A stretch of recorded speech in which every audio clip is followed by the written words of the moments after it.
another tough test, obviously.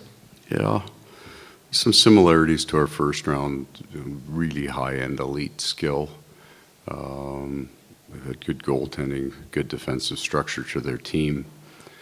So those things will be the similarities for us that we'll start with.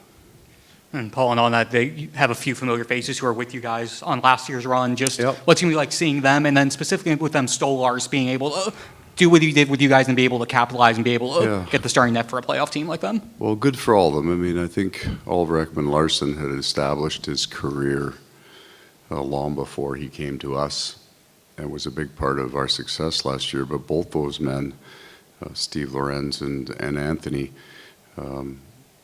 are at a new level, a new opportunity for them with Toronto, and they've made the most of it. They played very, very well. So we're happy for them. You know, those guys are, they're not just we're a big part of it. That story gets to endure in our locker room for the men that played, so they still are a big part of that story. And I'm happy they've been able to find a place where their opportunity and kind of their input to the success of the Toronto Maple Leafs is really important. It was just announced that Aleksander Barkov and Sam Reinhart were named finalists for the Selke Trophy. Just what is your instant reaction to that news? Well, it gives you a little bit of an insight into how much fun it is to coach this team. So you got a guy who scored 57 goals, and the next year he gets nominated for a Selke Award and Barkov. So it's really critical pieces to our team. Both very, very talented men that will not cheat the game for the offensive payoff. I mean, they certainly produce for us, but their mindset is to play the game the right way. If there's an offensive play there, they're gonna make it, and but they'll be smart about it. So that is what were great examples for our players. When you think about a young player like Mackie Samoskevich coming in, who's a skilled guy, who would have been a point producer, is how he got to the National Hockey League. But especially with Sam Reinhart as a winger, a high-end goal scorer, but you get nominated amongst so many great defensive players in this league. You score 57 goals and you get nominated for a Selke Award, you're a special guy. And Sasha's already won it a couple times, so he's proven himself to be that special player. A great example for all our players. Last year you had, like you said, 57 goals from Reinhart, and he was one of your top penalty killers. I mean, I think some people around the league kind of found that surprising. He got some Selke love a little bit last year because of that. This year, I think, just noticed if you can get to the final a couple of times, those names start to pop up. And we would have known that. He's such a smart player, and he's such an honest player. Those two things go together, that he can read the play and he can make those reads defensively, and he won't.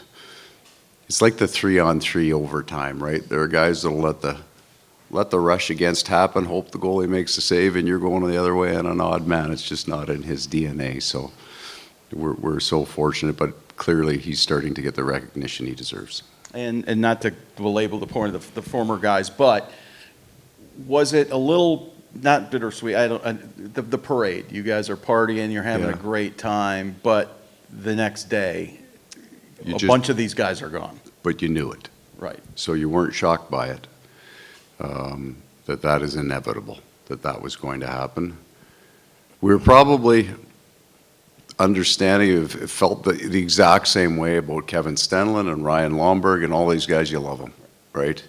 And then, in truth, your sadness was assuaged by Sam Reinhart's score. You know, he signs in the last hour before, so everybody's in a pretty good mood after that one. But we got over it. Yeah. I am just wondering, did you guys know that in the moment, that it was kind of like, hey, this might be the last party kind of thing? Yeah.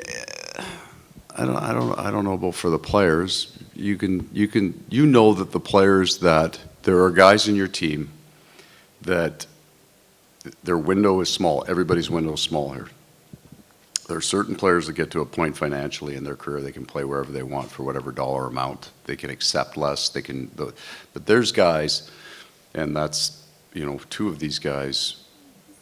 It's a pretty big deal, the contract they get coming off winning a Stanley Cup, that they need to go somewhere else. They're not playing until they're 60. They've got a window. A lot of times for those players in that fourth line role, there's always some summertime concern about, are they going to get a contract? So these guys all get deals, and they've earned them, and they need to take them. They need to leave. They need, for their families, they need to make, really make as much money as they can in the window of time they have. Coach, you started round one on the road. You guys won Yeah. 3 road games in the series. You're going to be starting on the road again here against the Leafs. What about your group specifically do you think lends itself to being able to go on the road to a hostile environment this time of the year and have success and play a good game? Well, depth for sure, that the matchup game won't necessarily kill you, that you're not going to get outmatched, because you're not getting the first option that you would want for most of the game, but you have to have a certain amount of depth. I just don't think the road is anywhere near as intimidating as it used to be. It was a different game back when you thought that the home ice advantage was everything, right? You needed it. I just don't feel that's the same way. So we've got enough depth, and then we would play a bit more of a grinding game, and you can win on the road with that game. Coach Bob was out there for about 45 minutes just skating, not facing any shots. He called it kind of a mental maintenance day. Obviously, every goaltender has to be mentally tough to reach the heights they reach. But what makes Bob unique in the sense of just his mental fortitude, preparation, and kind of doing things like he did today?